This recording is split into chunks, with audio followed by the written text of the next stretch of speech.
Tell you people, you don't understand. Once you come forward in this, that's when the threats start. Not just from the progressive, crazy left, but all around. And people, in your businesses and everything say, hey, isn't it just easier to let Leah go? Isn't it just easier not to promote Leah? Isn't it just, not to have him around? Because of this intense pressure. This is a profile in courage. This is what's contagious.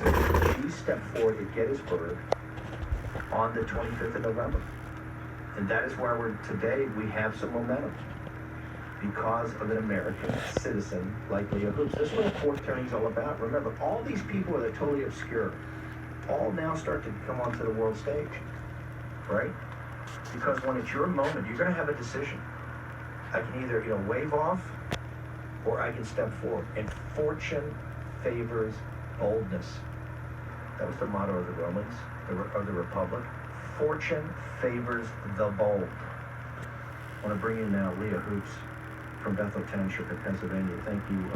We're very honored to have you on. Tell us about what you saw and what happened that day, man.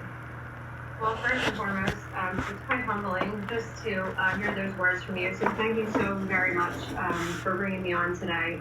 By no means is this easy.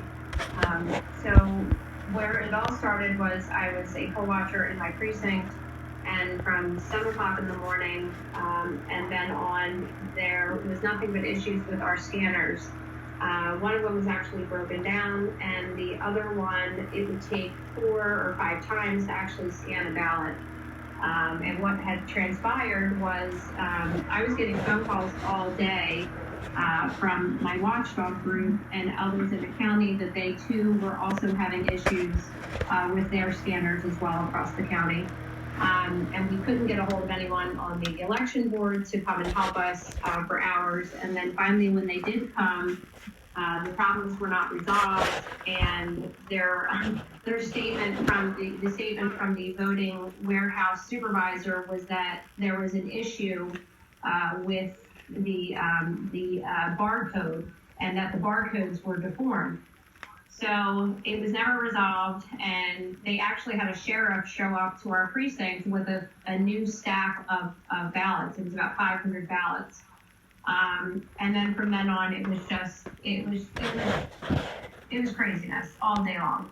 And then later on, there was a few of the other poll watchers who ended up at the counting center in Chester, Pennsylvania, and that's where it really just went downhill from there. When you say went downhill, what do you mean? So there's so much more for me to tell you.